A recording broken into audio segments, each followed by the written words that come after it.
to the debt machine known as the monetary system, hence creating the monetary market paradigm which defines the global economy today.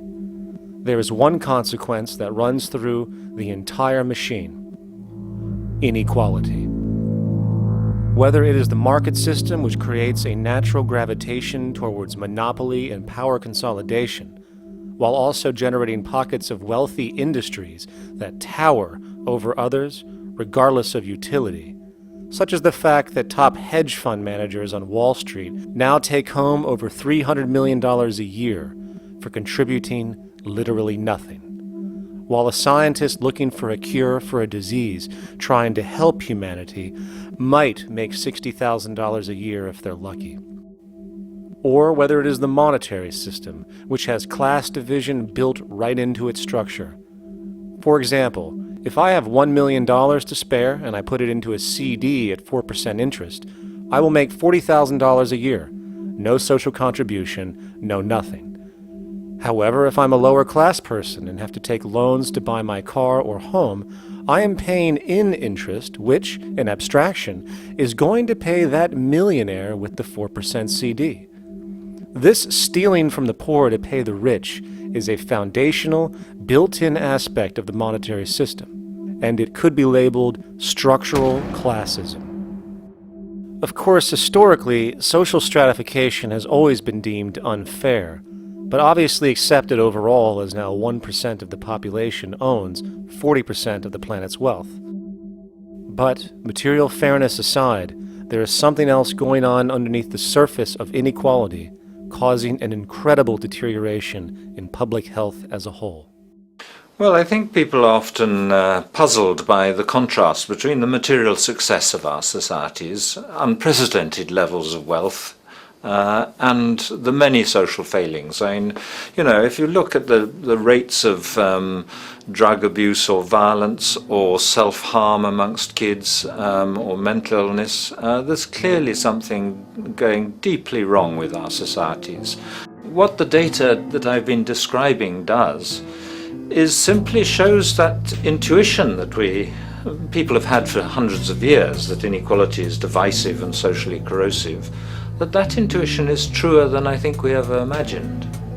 There are very powerful psychological and social effects of inequality, more to do, I suppose, with feelings of superiority and inferiority, that kind of division, and maybe going with the sort of respect, disrespect, people feeling looked down on at the bottom, which, by the way, is why violence is more common in more unequal societies. It's the trigger to violence is so often people feeling looked down on and disrespected. If there is one principle I can emphasize that is the most important principle underlying the prevention of violence, it would be equality. The single most significant factor that affects the rate of violence is the degree of equality versus the degree of inequality in that society. So what one's looking at is a sort of general social dysfunction. It's not just one or two things that go wrong as inequality increases. It seems to be everything, whether we're talking about crime or health or mental illness or whatever. One of the really disturbing findings out in public health there is never ever make the mistake of being poor or being born poor. Your health pays for it in endless sorts of ways, something known as the health socioeconomic gradient. As you move down from the highest strata in society in terms of socioeconomic status, every step down, health gets worse for umpteen different diseases. Life expectancy gets worse, infant mortality rate, everything you could look at. So a huge issue has been, why is it that this gradient exists? Totally simple, obvious answer, which is if you are chronically sick, you're not going to be very productive, so health causes drive socioeconomic differences. Not that in the slightest. On the very simple level that you could look at socioeconomic status of a 10-year-old, and that's going to predict something about their health decades later. So that's the direction of causality. Next one, what's it about? Oh, it's perfectly obvious. Poor people can't afford to go to the doctor. It's healthcare access. It's got nothing to do with that, because you see these same gradients in countries with universal healthcare, socialized medicine. Okay, next simple explanation. Oh, on the average, the poorer you are, the more likely you are to smoke, to drink, to all sorts of lifestyle risk factor stuff. Yeah, those contribute, but careful studies have shown that explains maybe about a third of the variability. So what's left? And what's left is having a ton to do with the stress of poverty. So the poorer you are, starting off being, the person who's $1 income behind Bill Gates, the poorer you are in this country, on the average, the worse your health is. This tells us something really important. The health connection with poverty, it's not about being poor, it's about feeling poor. Increasingly, we recognize that chronic stress is an important influence on health, but the most important sources of stress are the quality of social relations. And if there is anything that lowers the quality of social relations, it is the socioeconomic stratification of society. What science has now shown is that regardless of material wealth, the stress of simply living in a stratified society leads to a vast spectrum of public health problems. And the greater the inequality, the worse they become. Life expectancy, longer in more equal countries.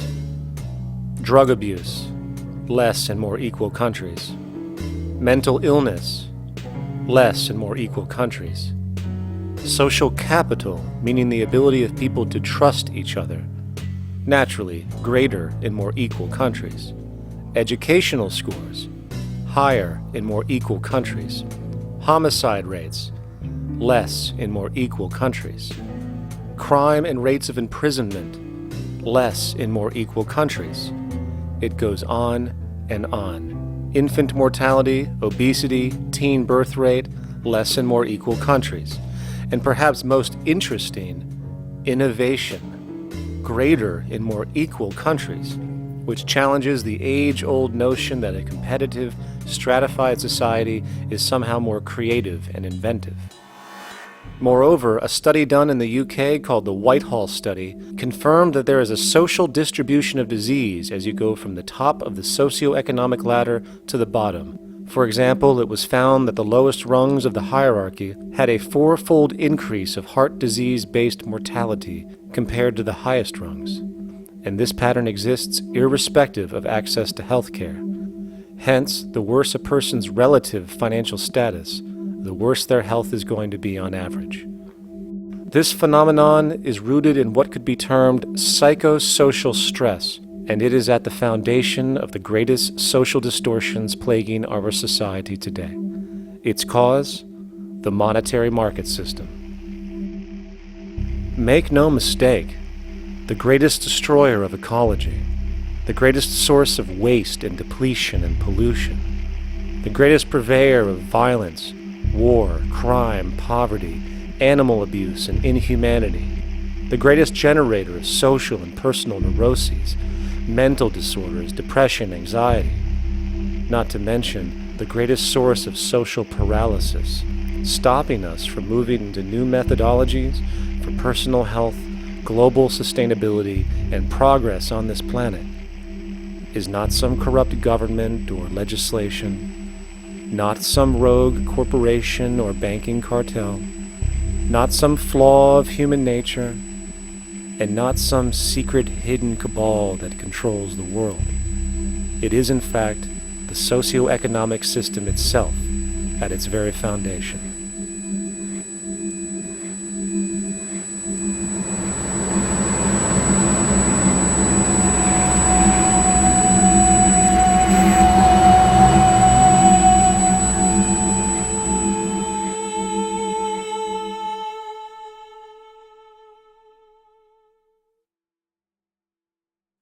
Let's imagine for a moment we had the option to redesign human civilization from the ground up. What if, hypothetically speaking, we discovered an exact replica of the planet Earth, and the only difference between this new planet and our current one is that human evolution had not occurred. It was an open palette. No countries, no cities, no pollution, no Republicans, just a pristine, open environment. So, what would we do? Well, first we need a goal, right? And it's safe to say that goal would be to survive. And not to just survive, but to do so in an optimized, healthy, prosperous way. Most people indeed desire to live, and they would prefer to do so without suffering. Therefore, the basis of this civilization needs to be as supportive and hence sustainable for human life as possible, taking into account the material needs of all the world's people while trying to remove anything that could hurt us in the long run. That goal of, say, maximum sustainability understood, the next question regards our method. What kind of approach do we take? Well, let's see. Last I checked, politics was the method of social operation on Earth. So what do the doctrines of the Republicans, liberals, conservatives, or socialists have to say about societal design? Not a damn thing. Okay, then what about religion? Surely the great creator had to have left some blueprint somewhere. No, nothing I can find. Okay then, so what's left? It appears something called science. Science is unique in that its methods demand not only that the ideas proposed be tested and replicated, but everything science comes up with is also inherently falsifiable. In other words, unlike religion and politics, science has no ego, and everything it suggests accepts the possibility of being proven wrong eventually. It holds on to nothing and evolves constantly. Well, that sounds natural enough to me. So then, based on the current state of scientific knowledge in the early 21st century, along with our goal of maximum sustainability for the human population, how do we begin the actual process of construction? Well, the first question to ask, what do we need to survive? The answer, of course, are planetary resources. Whether it is the water we drink, the energy we use, the raw materials we utilize to create tools and shelter, the planet hosts an inventory of resources, many of which are demanded for our survival. So, given that reality, it then becomes critical to figure out what we have and where it is. This means we need to conduct a survey.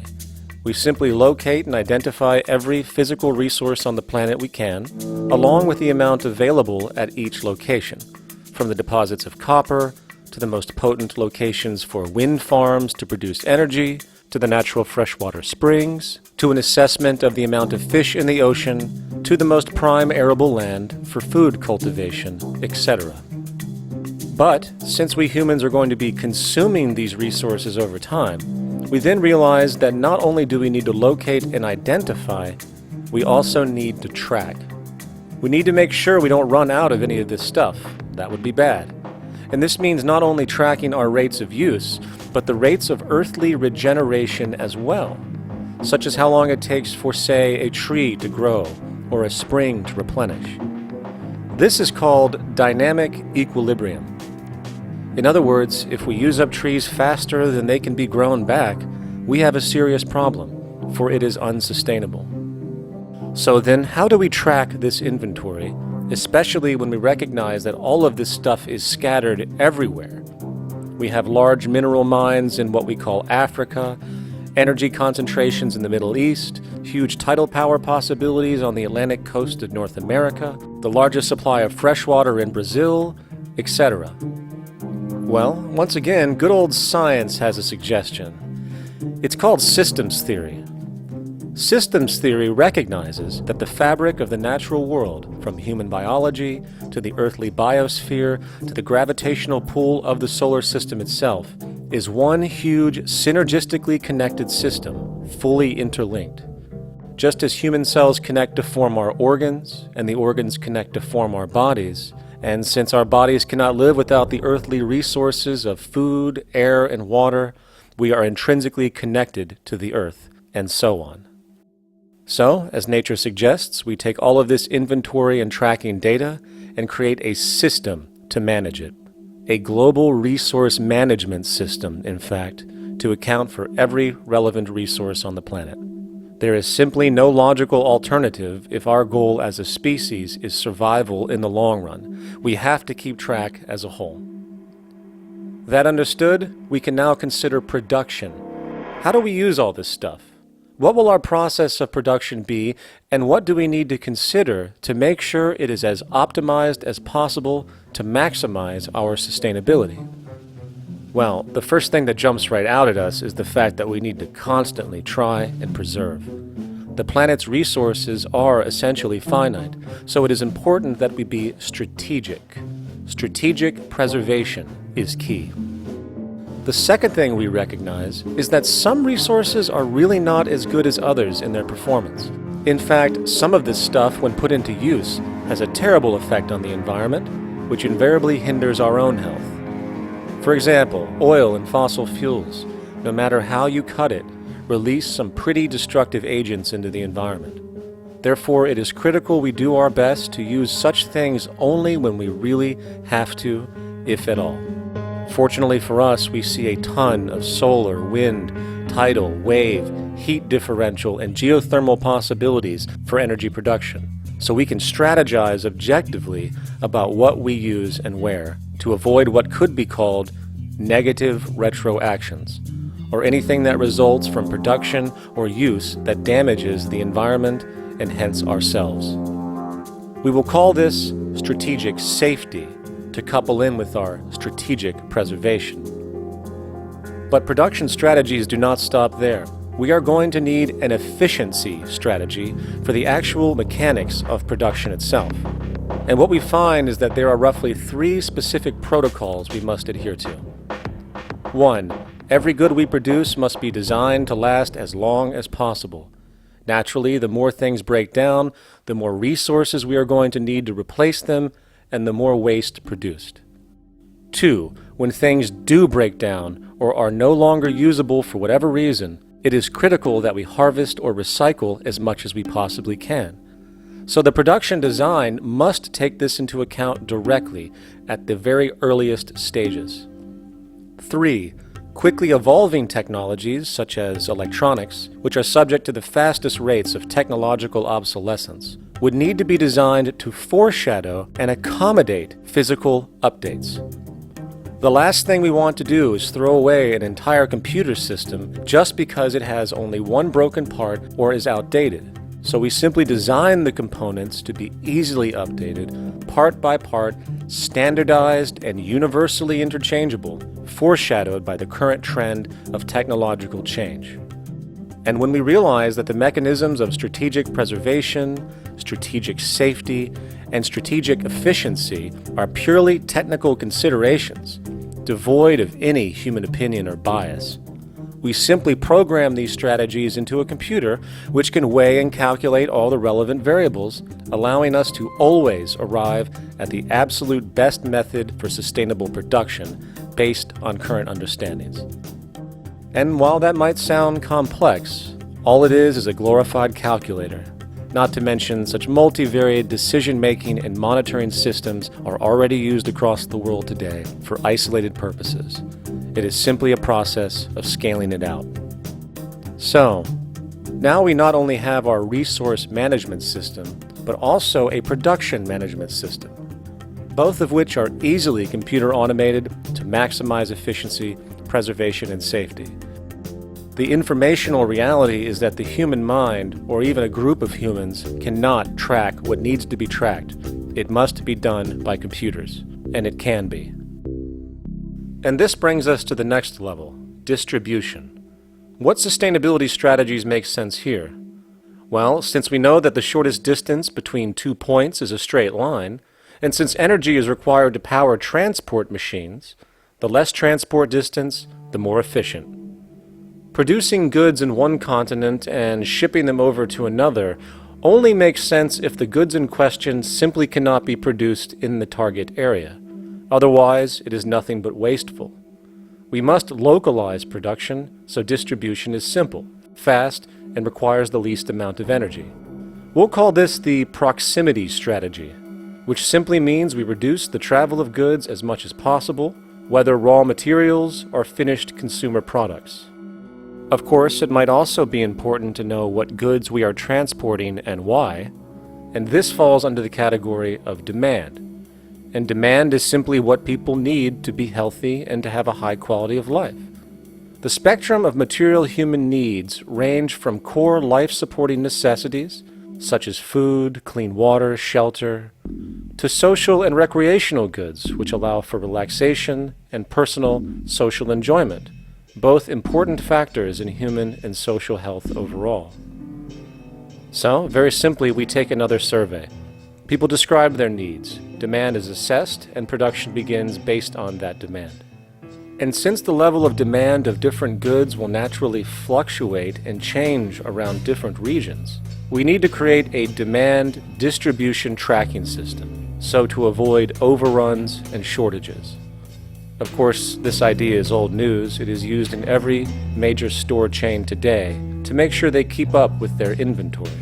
Only this time we are tracking on a global scale. But, wait a minute, we really can't fully understand demand if we don't account for the actual usage of the good itself. Is it logical and sustainable for every single human to, say, have one of everything made, regardless of their usage? No, that would be simply wasteful and inefficient.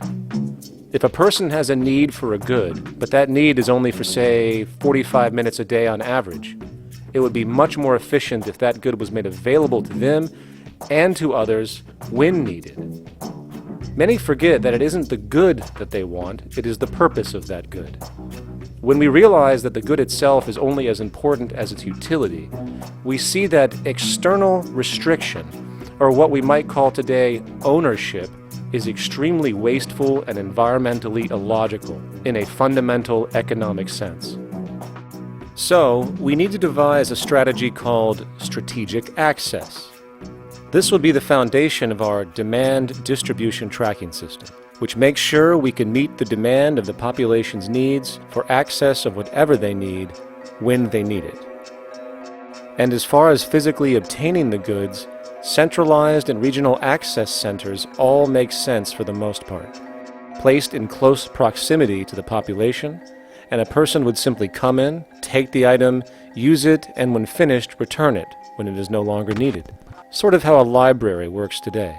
In fact, these centers could not only exist in the community in the way we see local stores today, but specialized access centers would exist in specific areas where often certain goods are utilized, saving more energy with less repeat transport.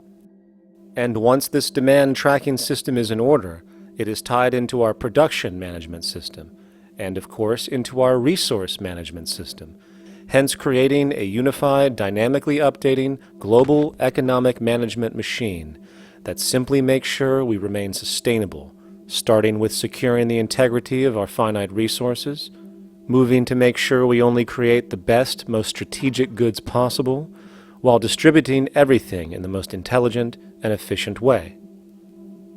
And the unique result of this preservation-based approach, which is intuitively counter to many, is that this logical, ground-up, empirical process of preservation and efficiency, which can only define true human sustainability on this planet, would likely enable something never before seen in human history.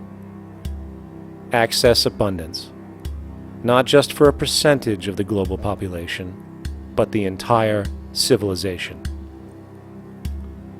This economic model, as was just generalized, this responsible systems approach to total Earth resource management and processes, designed again to do nothing less than take care of humanity as a whole in the most efficient and sustainable way, could be termed a resource-based economy. The idea was defined in the 1970s by structural engineer Jacques Fresco. He understood back then that society was on a collision course with nature and itself, unsustainable on every level. And if things didn't change, we would destroy ourselves one way or another. All these things you're saying, Jacques, could they be built with what we know today, or are some of these things, are you guessing based on what we know today? No. All of these things can be built with what we know today. It would take 10 years to change the surface of the Earth, to rebuild the world into a second Garden of Eden. The choice lies with you. The stupidity of a nuclear arms race, the development of weapons, trying to solve your problems politically by electing this political party or that political party, that all politics is immersed in corruption. Let me say it again. Communism, socialism, fascism, the Democrats, the liberals, we want to absorb human beings All organizations that believe in a better life for man, there are no Negro problems or Polish problems or Jewish problems or Greek problems or women's problems. They're human problems. I'm not afraid of anybody. I don't work for anyone. No one can discharge me. I have no boss. I am afraid to live in the society we live in today. Our society cannot be maintained by this type of incompetency. It was great, the free enterprise system, about 35 years ago. That was the last of its usefulness. Now we've got to change our way of thinking or perish. The horror movies of the future will be our society, the way it didn't work. And politics would be part of a horror movie. Lots of people today use the term cold science because they're analytical, and they don't even know what analytical means. Science means closer approximations of the way the world really works. So it's telling the truth, is what it is. A scientist doesn't try to get along with people. They tell them what their findings are. They have to question all things. And if some scientist comes up with an experiment that shows certain materials have certain strength, other scientists have to be able to duplicate that experiment and come up with the same results. Even if a scientist feels that an airplane wing, due to mathematics or calculations, can hold up a given amount of weight, they still pile sandbags on it to see when it breaks. And they say, you know, my calculations are right, or they're not correct. I love that system because it's free of bias and free of thinking that math can solve all the problems. You have to put your math to test also. I think that every system that can be put to test should be put to test, and that all decisions should be based upon research. A resource-based economy is simply the scientific method applied to social concern, an approach utterly absent in the world today. Society is a technical invention, and the most efficient methods of optimized human health, physical production, distribution, city infrastructure, and the like reside in the field of science and technology, not politics or monetary economics. It operates in the same systematic way as, say, an airplane, and there is no Republican or liberal way to build an airplane. Likewise, nature itself is the physical referent we use to prove our science, and it is a set system, emerging only from our increased understanding of it. In fact, it has no regard for what you subjectively think or believe to be true. Rather, it gives you an option. You can learn and fall in line with its natural laws and conduct yourself accordingly, invariably creating good health and sustainability, or you can go against the current to no avail. It doesn't matter how much you believe you can just stand up right now and walk on the wall next to you. The law of gravity will not allow it. If you do not eat, you will die. If you are not touched as an infant, you will die. As harsh as it may sound, nature is a dictatorship, and we can either listen to it and come in harmony with it, or suffer the inevitable adverse consequences. So, a resource-based economy is nothing more than a set of proven, life-supporting understandings where all decisions are based upon optimized human and environmental sustainability. It takes into account the empirical life ground, which every human being shares as a need, regardless, again, of their political or religious philosophy. There is no cultural relativism to this approach. It isn't a matter of opinion. Human needs are human needs, and having access to the necessities of life, such as clean air, nutritious food, and clean water, along with a positively reinforcing, stable, nurturing, and non-violent environment, is demanded for our mental and physical health, our evolutionary fitness, and hence the species' survival itself. A resource-based economy would be based upon available resources. You can't just bring a lot of people to an island or build a city of 50,000 people without having access to the necessities of life.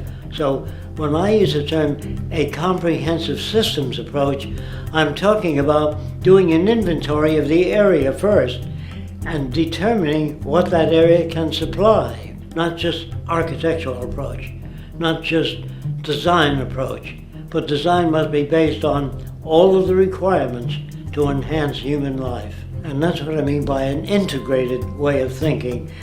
Food, clothing, shelter, warmth, love, all those things are necessary. If you deprive people of any of them, you have a lesser human being, less capable of functioning. As previously outlined, a resource-based economy's ground-up, global, systems approach to extraction, production, and distribution is based upon a set of true economic mechanisms, or strategies, which guarantee efficiency and sustainability in every area of the economy. So, continuing this train of thought regarding logical design, what is next in our equation? Where does all this materialize? Cities. The advent of the city is a defining feature of modern civilization. Its role is to enable efficient access to the necessities of life, along with increased social support and community interaction. So how would we go about designing an ideal city? What shape should we make it? Square? Trapezoid?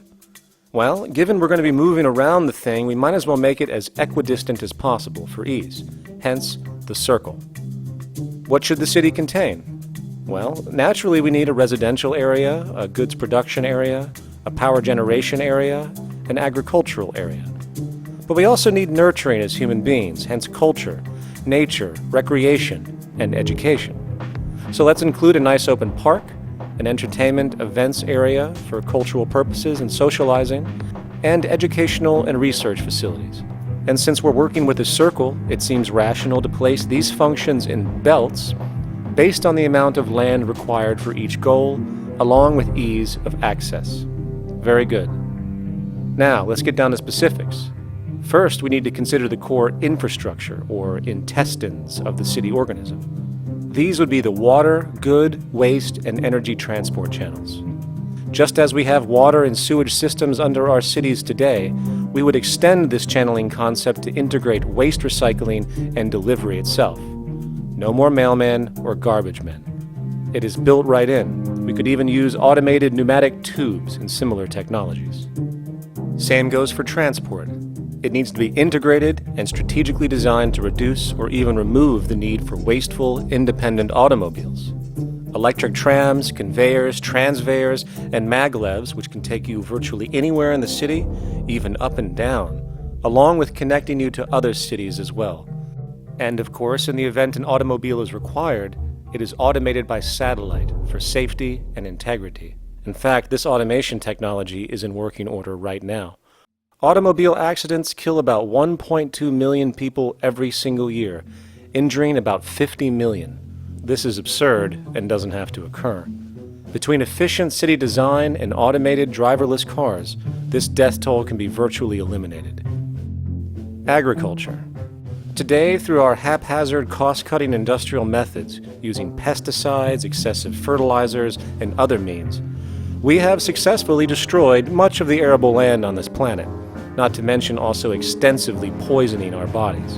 In fact, industrial and agricultural chemical toxins now show up in virtually every human being tested, including infants.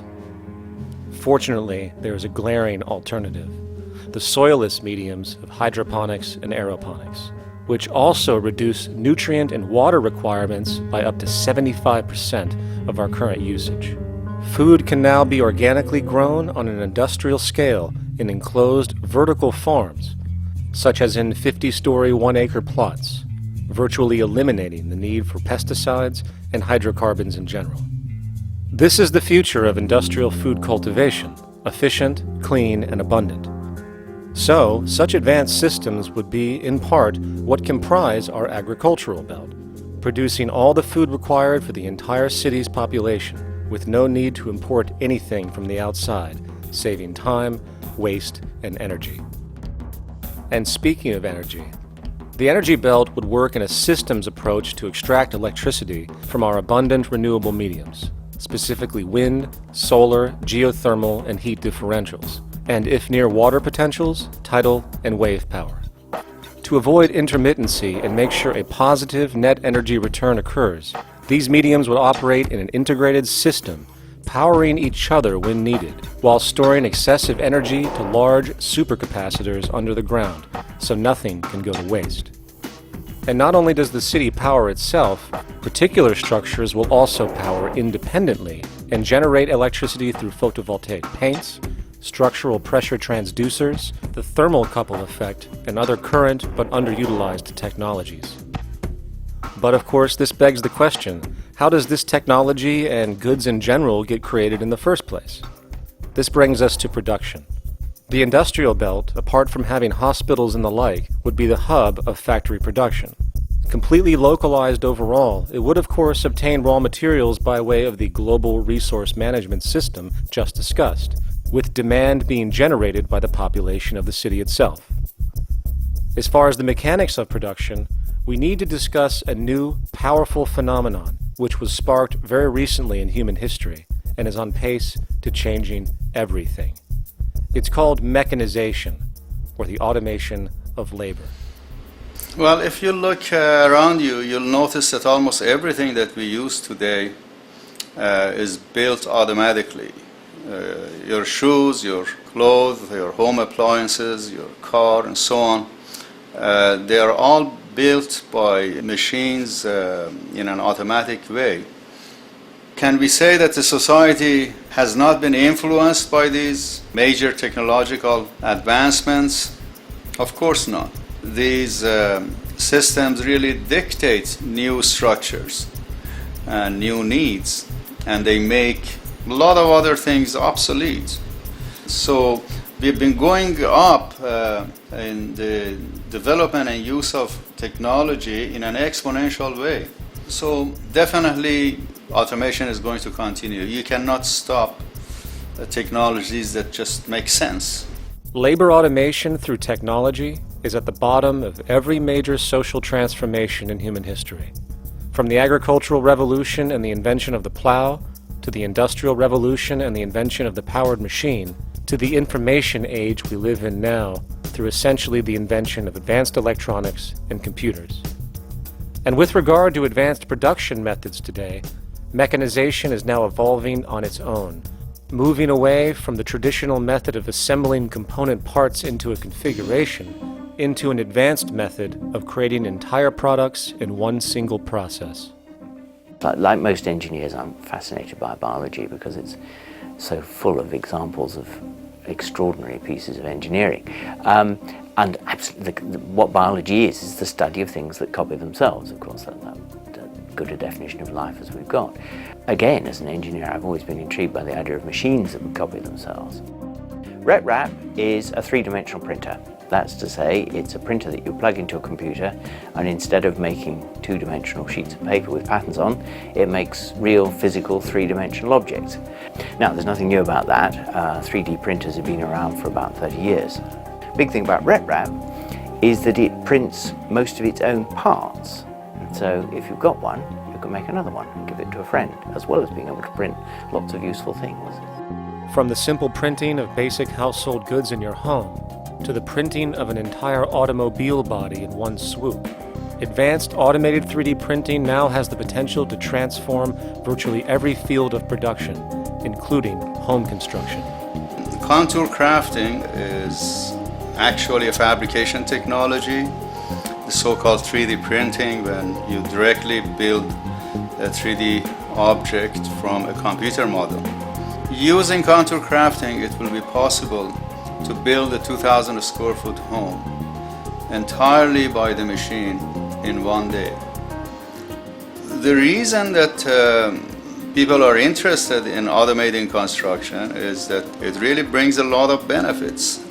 For example, construction is pretty labor intensive, and although it provides job for a sector of the society, it also has issues and complications. For example, construction is the most dangerous job that there is. It is worse than mining and agriculture. It has got the highest level of fatality almost in every country. Another issue is the waste. An average home in the United States has 3 to 7 tons of waste. So this is huge if we look at the impact of construction and knowing that about 40% of all materials in the world are used in construction. So big waste of energy and resources and big damage to the environment as well. Making homes using hammers and nails and wood with the state-of-art technology today is really absurd and will go the way of our labor class in regards to manufacturing in the United States. Recently, there was a study by economist David Autor of MIT that states that our middle class is obsolete and being replaced by automation. Quite simply, mechanization is more productive, efficient, and sustainable than human labor in virtually every sector of the economy today.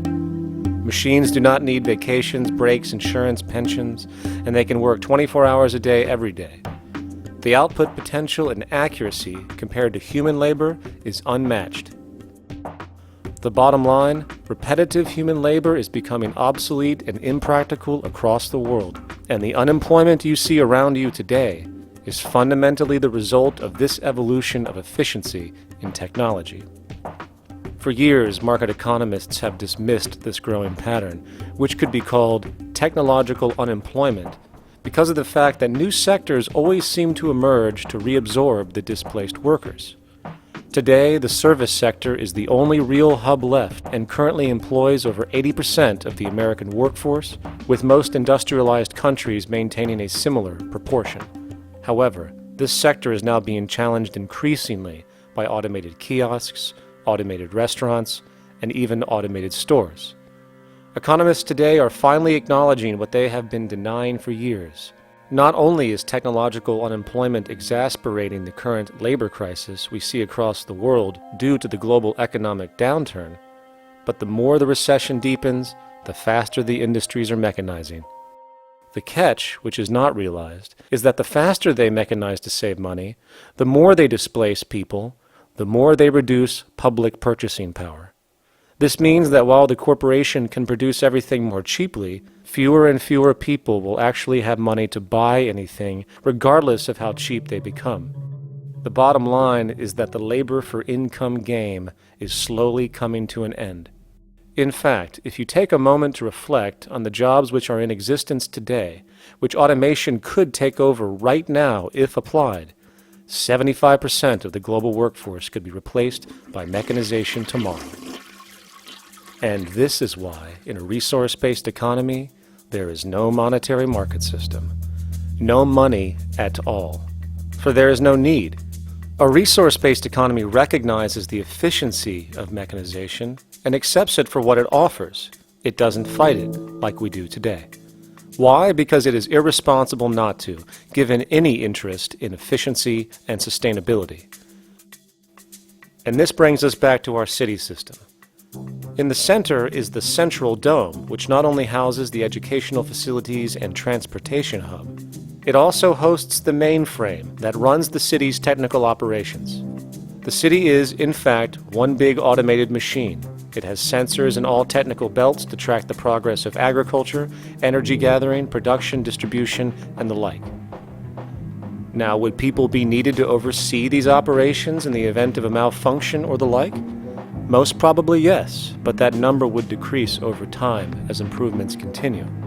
However, as of today, maybe 3% of the city population would be needed for this job when you break it down. And I can assure you that in an economic system which is actually designed to take care of you and secure your well-being, without you having to submit to a private dictatorship on a daily basis, usually to a job that is either technically unnecessary or socially pointless, while often struggling with debt that doesn't exist just to make ends meet.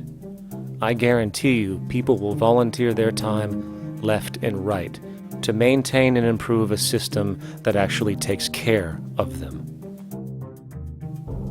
And coupled with this issue of incentive comes the common assumption that if there isn't some external pressure for one to work for a living, people will just sit around, do nothing, and turn into fat, lazy blobs.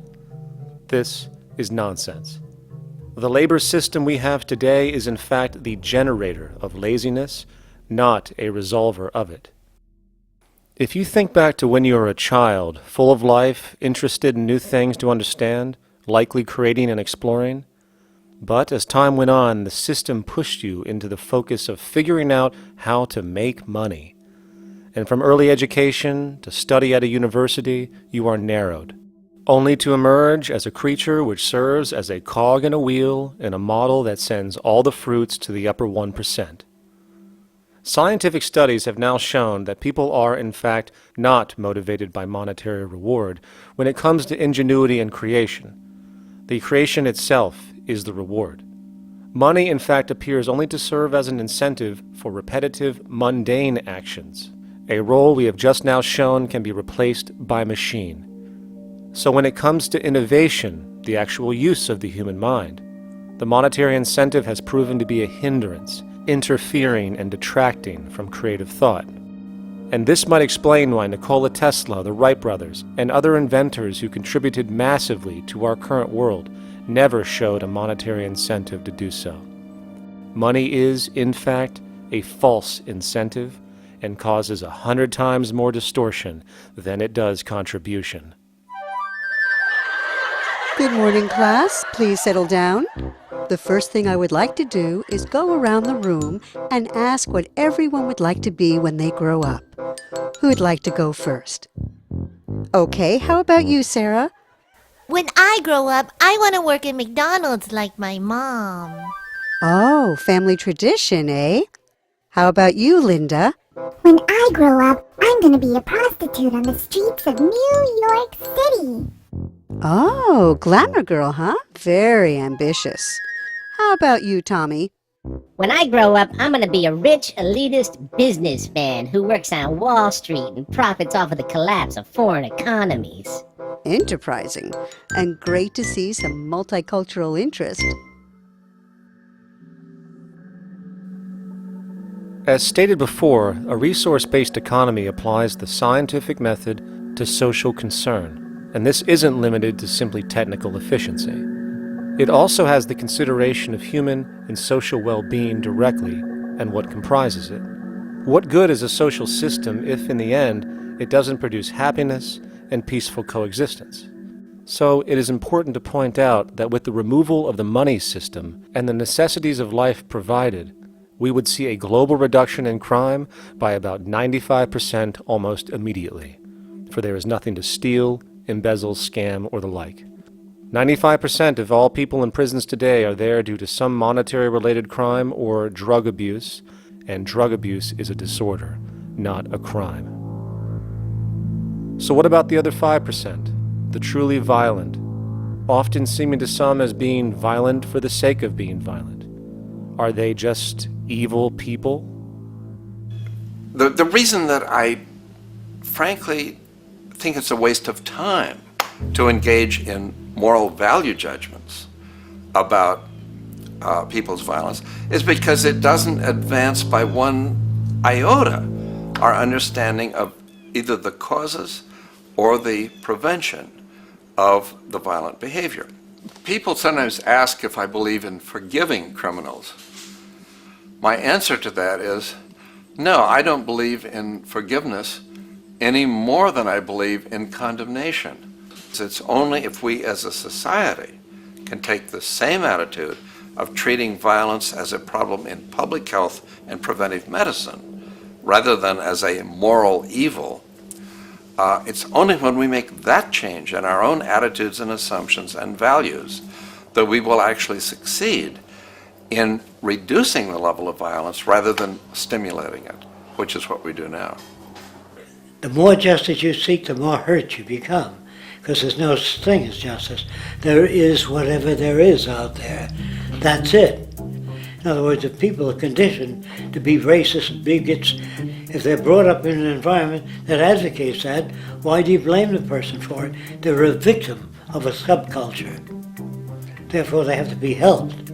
The point is, we have to redesign the environment that produces aberrant behavior. That's the problem, not putting a person in jail. That's why judges, lawyers, freedom of choice, such concepts are dangerous, because it gives you misinformation that the person is bad or that person is a serial killer. Serial killers are made, just like soldiers, become serial killers with a machine gun. They become killing machines, but nobody looks at them as murderers or assassins because that's natural. So we blame people. We say, well, this guy was a Nazi, he tortured Jews. No, he was brought up to torture Jews. Once you accept the fact that people have individual choices and they're free to make those choices, free to make choices means without being influenced. And I can't understand that at all. All of us are influenced in all our choices by the culture we live in, by our parents, and by the values that dominate. So we're influenced. So there can't be free choices. What's the greatest country in the world? The true answer, I haven't been all over the world, and I don't know enough about different cultures to answer that question. I don't know anybody that speaks that way. They say, good old USA, the greatest country in the world. There's no survey. Have you been to India? No. Have you been to England? No. Have you been to France? No. What do you make your assumptions on? They can't answer. They get mad at you. They say, well, goddamn it, who the hell are you to tell me what to think? You know, don't forget, you're dealing with aberrated people. They're not responsible for their answers. They're victims of culture. That means they've been influenced by their culture.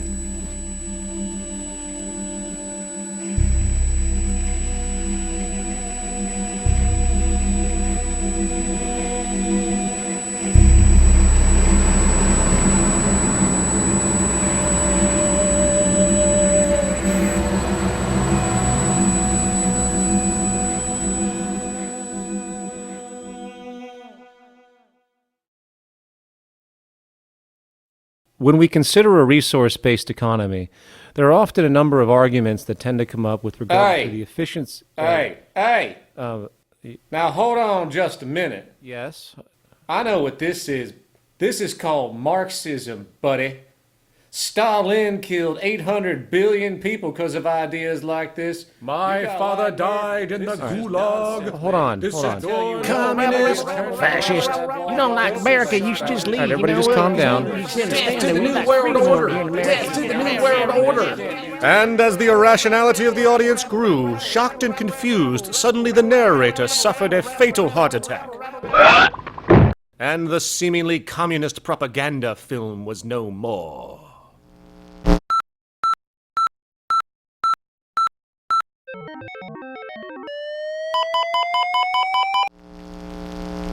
You know, I've said that sort of thing to people in think tank type of situations, and you know, these Club of Rome types and so forth. Marxist? What Marxist? Where did that come from? You know, they got this icon they hold on to as their holy grail, and it's such an easy one. You know, people ask if I'm a socialist or a communist or a capitalist, and I say I'm none of the above. And why do you think that those are the only options? All of those political constructs were created by writers who assumed that we lived on a planet of infinite resources. Not a one of those political philosophies even contemplates that there might be a shortage of anything. I believe that communism, socialism, free enterprise, fascism are part of social evolution, that you can't take a giant step from one culture to another, but they're in-between systems. Before there's any ism, we've got a life ground, and the life ground is, as I just described most easily, it's all the conditions required to take your next breath, and that involves the air you breathe, the water you get, the safety you have, the education you can access, all these things that we share and use and that no life in any culture can do without. So we've got to reset down to the life ground, and the life ground is no longer any ism. It's life value analysis. It's simply a matter of historical fact that the dominant intellectual culture of any particular society reflects the interests of the dominant group in that society. In a slave-owning society, the beliefs about human beings and human rights and so on will reflect the needs of the slave owners. In a society which again is based on the power of certain people to control and profit from the lives and work of millions of others, the dominant intellectual culture will reflect the needs of the dominant group. And so that if you look across the board, the ideas that pervade psychology and sociology and history and political economy and political science fundamentally reflect certain elite interests. And the academics who question that too much tend to get shunted to the side or to be seen as sort of radicals. The dominant values of a culture tend to support and perpetuate what is rewarded by that culture.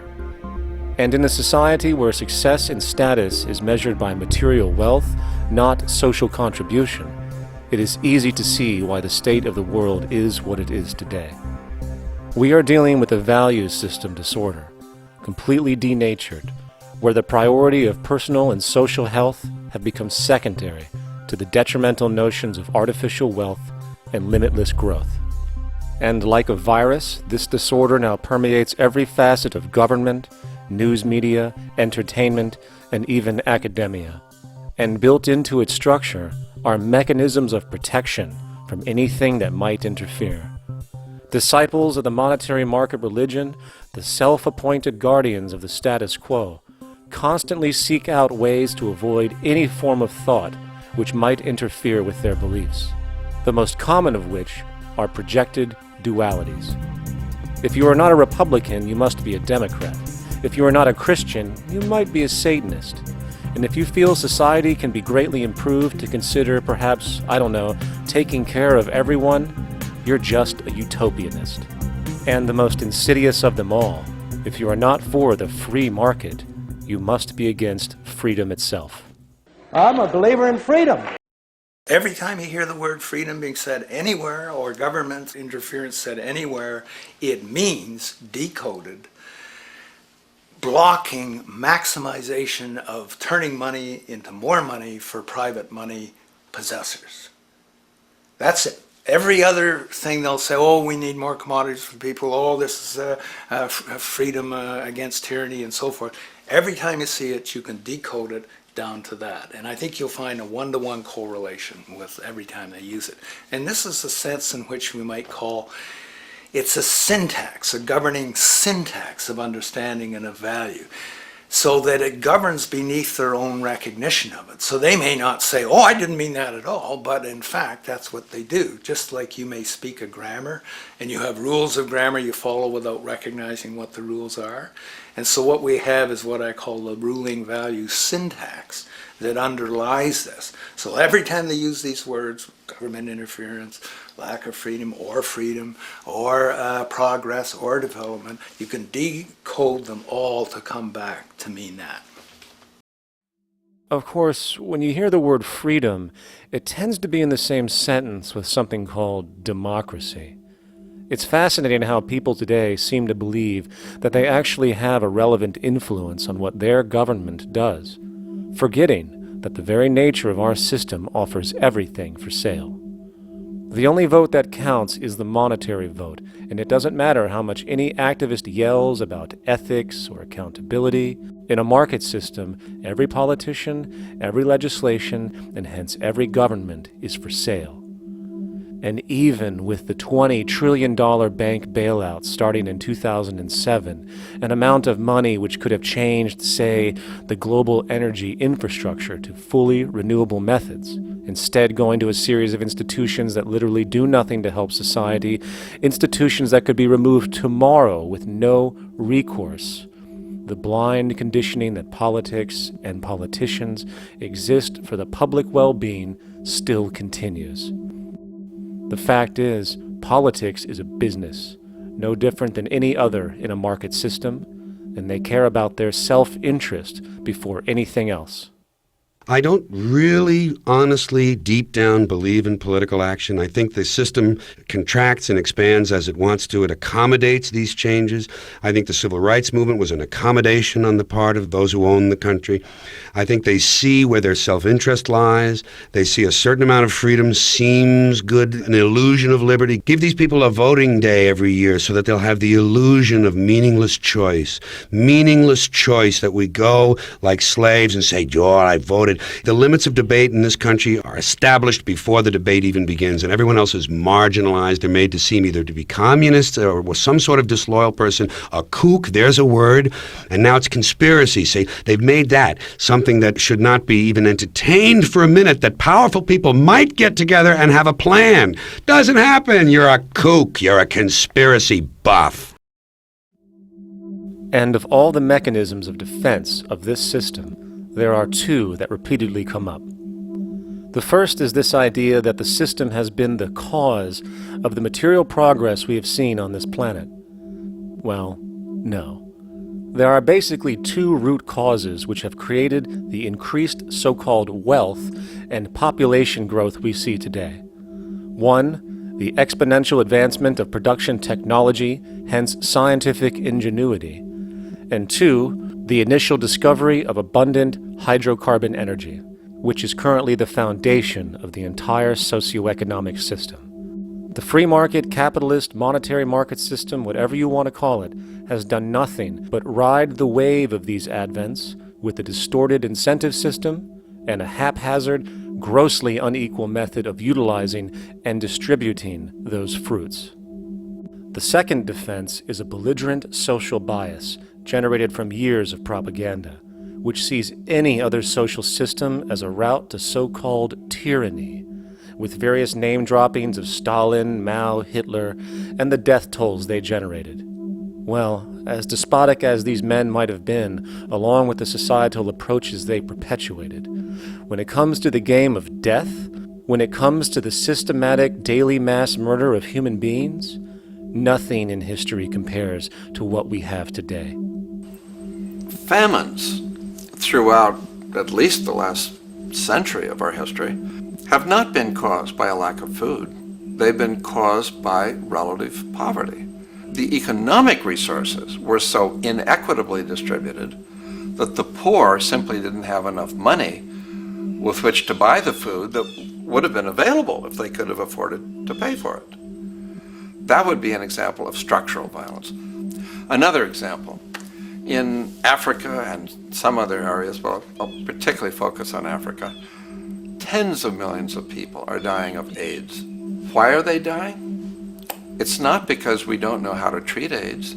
We have, millions of people in the wealthy countries are getting along remarkably well because they have the medicines that will treat it. The people in Africa who are dying of AIDS are not dying because of the HIV virus. They're dying because they don't have the money with which to pay for the drugs that would keep them alive. Gandhi saw this. He said the deadliest form of violence is poverty. And that's absolutely right. Poverty kills far more people than all the wars in history, more people than all the murderers in history, more than all the suicides in history.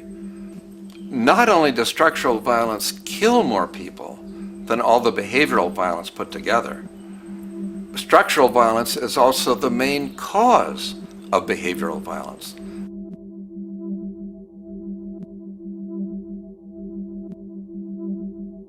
Oil is the foundation of, and it is present throughout the edifice of human civilization. There are 10 calories of hydrocarbon energy, oil and natural gas, in every calorie of food you and I eat in the industrialized world. Fertilizers are made from natural gas. Pesticides are made from oil. You drive oil-powered machines to plant, plow, irrigate, harvest, transport, package. You wrap the food in plastic, that's oil. All plastic is oil. There are 7 gallons of oil in every tire. Oil is everywhere. It's ubiquitous. And it's only because of oil that there are 7 billion people, or almost 7 billion people on this planet right now. The arrival of this cheap, easy energy, which is equivalent, by the way, to billions of slaves working around the clock, changed the world in such a radical way over the last century, and the population has gone up 10 times. But by 2050, oil supply is able to support less than half the present world's population in their present way of life. So the scale of adjustment to live differently is just enormous. The world is now using 6 barrels of oil for every barrel it finds. 5 years ago, it was using 4 barrels of oil for every barrel it finds. A year from now, it's going to be using 8 barrels of oil for every barrel it finds. What's disturbing to me is the lack of any real effort from governments worldwide or industry leaders worldwide to do something different. I mean, we have these sort of attempts to build more wind power and to maybe do something with tide. We've got attempts to make our cars a little bit more efficient. But there's nothing which really looks like a revolution coming along. These are all pretty minor. And that, I think, is pretty frightening. And the governments who are driven by these economists who don't really appreciate what we're talking about are trying to stimulate consumerism to restore past prosperity in the hope that they can restore the past. They're printing yet more money lacking any collateral at all. So if the economy improves and recovers and growth, famous growth comes back, it'll only be short-lived because within a short period of time, counted in months rather than years, it'll hit the supply barrier again. There'll be another price shock and a deeper recession. So I think we go into a series of vicious circles. So you have the economic growth going up, price spike, everything shuts down, that's where we are now. Then it starts to come up again. But what we have now is this area where there's no more ability to produce cheap energy. We're at the peak. We're on the downslope of oil production. No way you're going to get any more out of the ground any faster, which means that things shut down. The price of oil drops, which it did in early 2009, but then as you have an ersatz so-called recovery, the price of oil starts to come back. It's recently been hovering around $80 a barrel, and what we see is at $80 a barrel now, with the economic and financial collapse, people are having a hard time affording that. World oil production right now is about 86 million barrels a day. Over 10 years, you're looking at roughly 40 million barrels a day having to be replaced. There's nothing around which can come even within 1% of meeting that sort of demand. If we don't do something pretty quickly, there's going to be a huge energy deficiency. I think the big mistake is in not recognizing a decade or so ago that a concerted effort needed to be made to develop these sustainable forms of energy. I think that's something our grandchildren will look back on with total disbelief. You people knew that you were dealing with a finite commodity. How could you possibly have built your economy around something which was going to disappear? For the first time in human history, the species is now faced with the depletion of a core resource central to our current system of survival.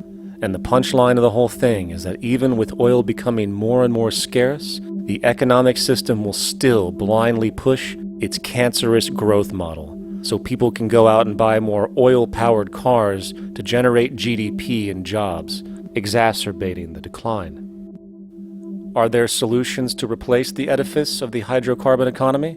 Of course.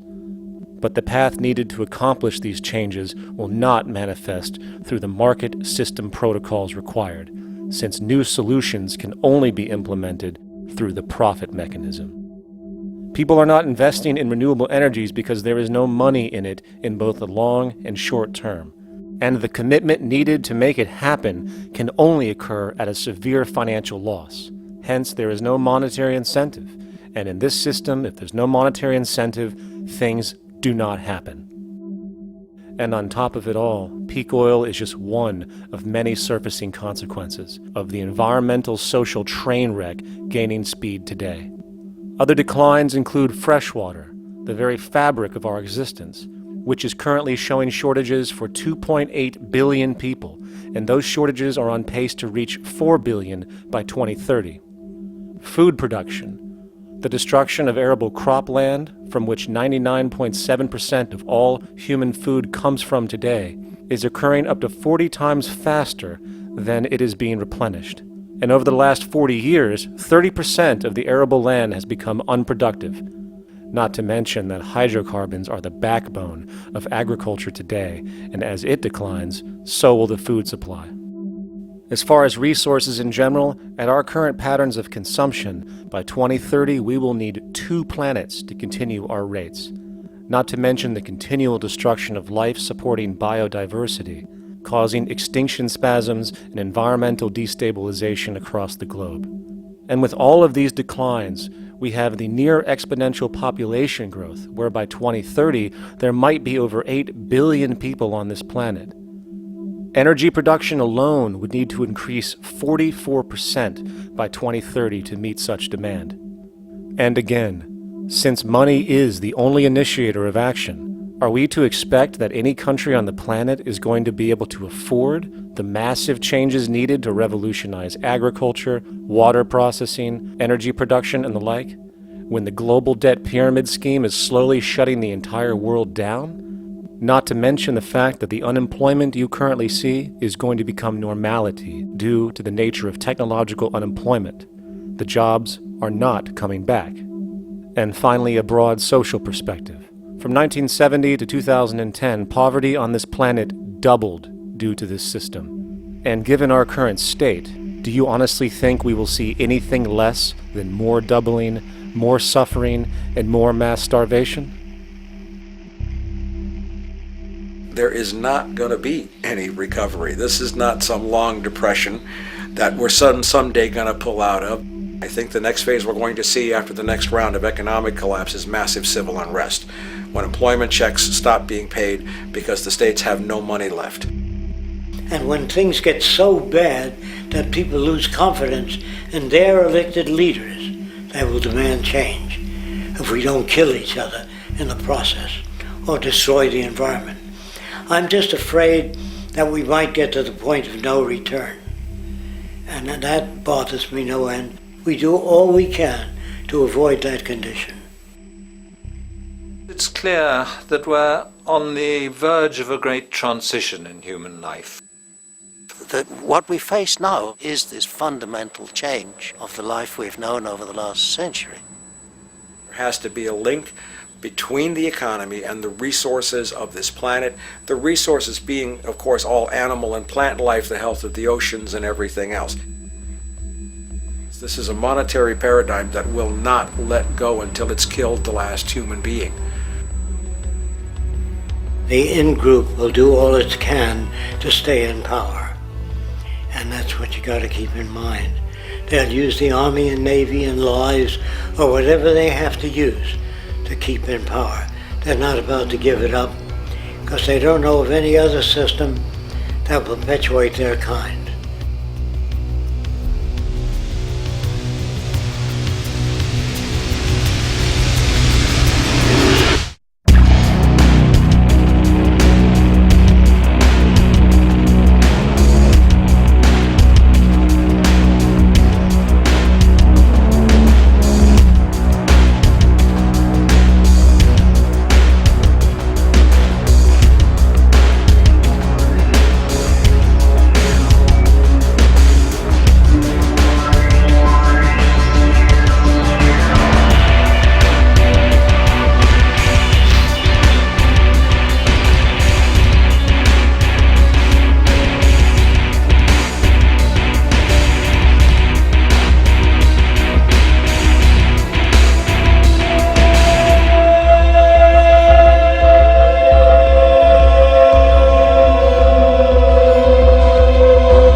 Take a straight and stronger course to the corner of your life.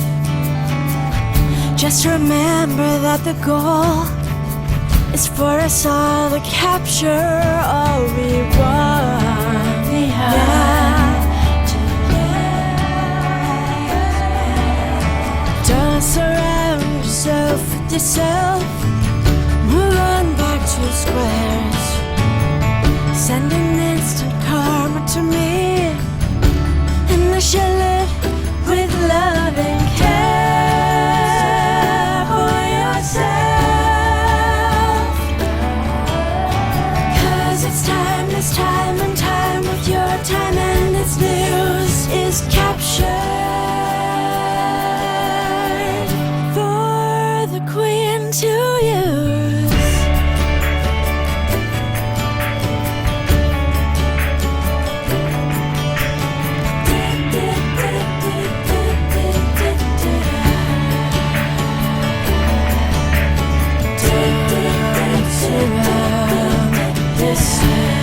With yourself,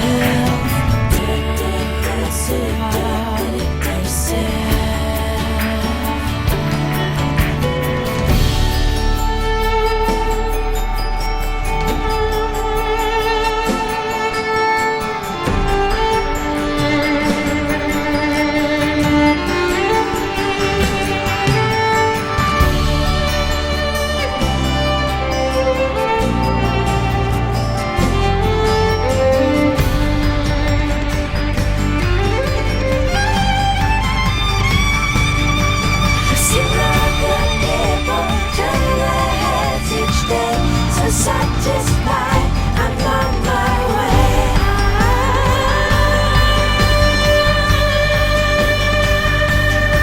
To see other people turn their heads each day, so satisfied, I'm on my way.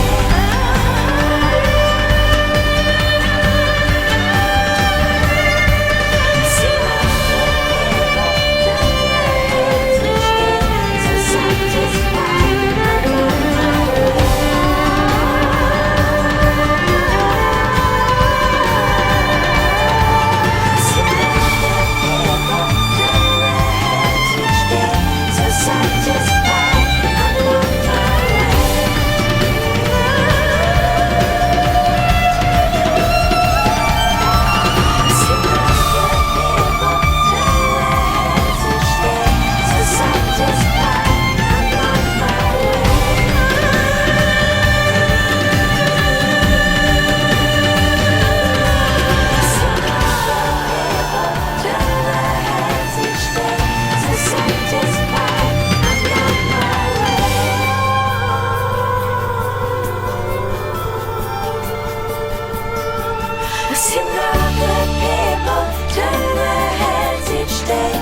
Satisfied, I'm on my way.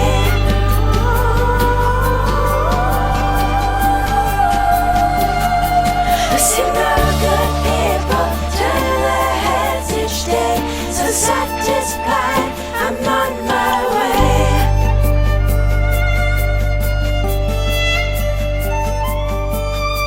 I see no good people turn their heads each day, so satisfied, I'm on my way.